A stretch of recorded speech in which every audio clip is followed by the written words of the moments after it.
We're here at the Geneva Blockchain Conference, and there was an interesting session inside about the securitization of the tokens. I mean, a hot subject, of course. So, and where can you be better than in Switzerland? So, Jacques, you're from the Capital Markets and Technology Association, the CMTA. What is that? So this is an association which purpose is to demonstrate, in fact, that you, under current law, without any need to change that, you can bring traditional capital market instruments to the market in a tokenized way.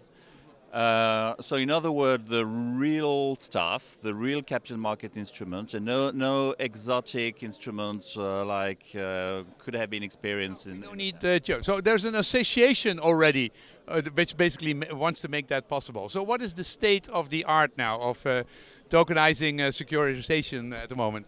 So in the past, what has been tokenized were mainly bespoke contractual arrangements, which were often not very transparent, not very clear, and always bespoke, so non-standardized.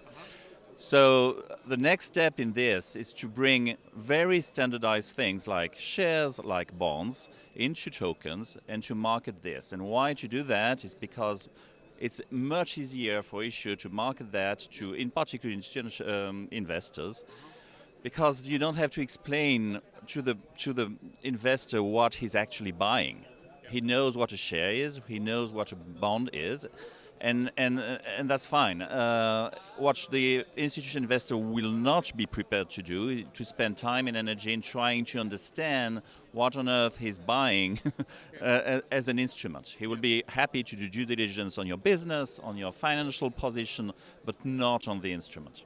We need to standardize it, it needs to be accepted, it needs to be aware.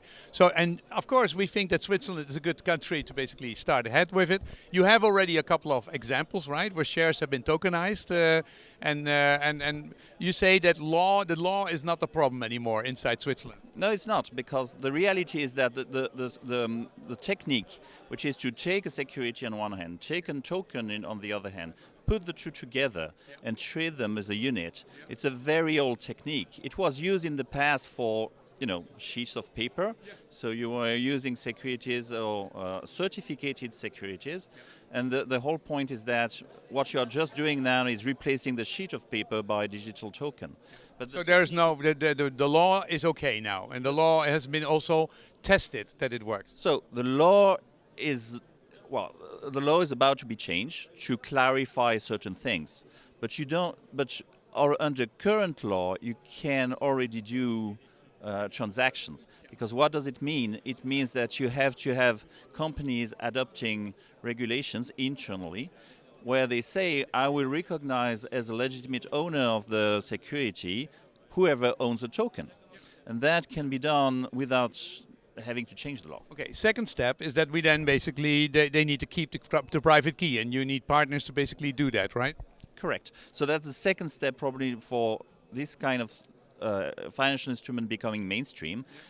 As long as people have to keep the private keys on their own PC, on their own desktop, it's not serious. So you need to have professional solution for that, and that is mushrooming right now in Switzerland. And the third step, and then we have this tokenization, and I have my shares, and I basically want to trade them. I want to have a platform where we can do that in a standardized way. Is that already happening in Switzerland? It's not there. That's the missing bit for the moment. Well, it's not there. Currently, you can do that peer-to-peer. But if you want to have really a platform where you can have a decent liquidity and trade on an organized system, this does not exist. The reason why it doesn't exist is that this is a regulated activity, so this is the bit that takes the more time.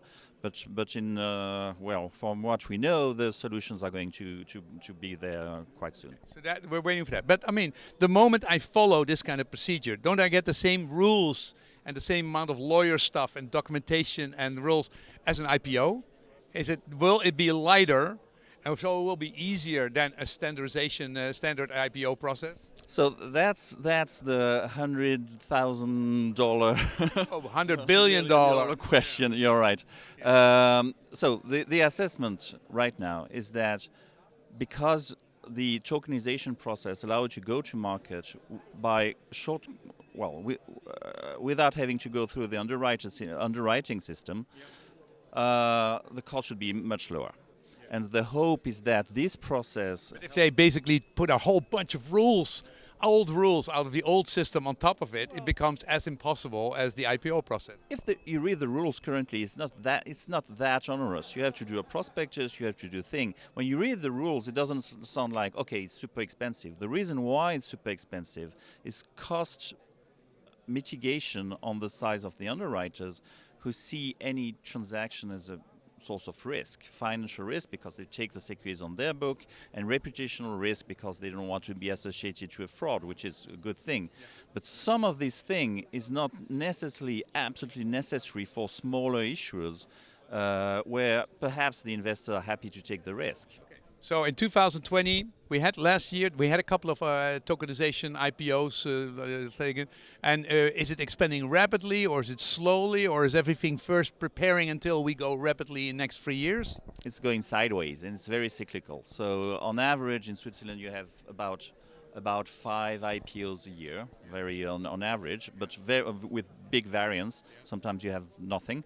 It really depends of the cycle. But the point is, it's a tiny fraction of Switzerland companies. 0.1% or less. Of much less. And and could this have the potential of doing 50, 500, 5,000? Well, do you see that coming in the next 5 years? I don't know if it's coming, but that's the hope. I mean, because we need that, because the businesses are starving for capital. And the capital is there. You have that in the banks. You have that in the private banks. It's there to be invested. But what is missing is the connection. So the regime which make it possible to have household savings flowing into the real economy. And this should be the function of capital markets. But this is just not happening right now. So do you see it happening? I mean, are you positively optimistic? Do you see the steps being taken, and will it happen in the next 5 years? The technology, the DLT, has the potential of doing that. Whether it will actually do that, we don't know. I would love to see that. And as a lawyer, of course, I would be so happy to see many companies going to the market. But this is a real possibility. And from a macroeconomic perspective, something needs to give, something needs to happen, because you are seeing that the capital is just missing for business to thrive. Okay. Thank you very much. Good luck. So this was the news from Geneva. Subtle, not big solutions, but also very. But in the hell, it's optimistic.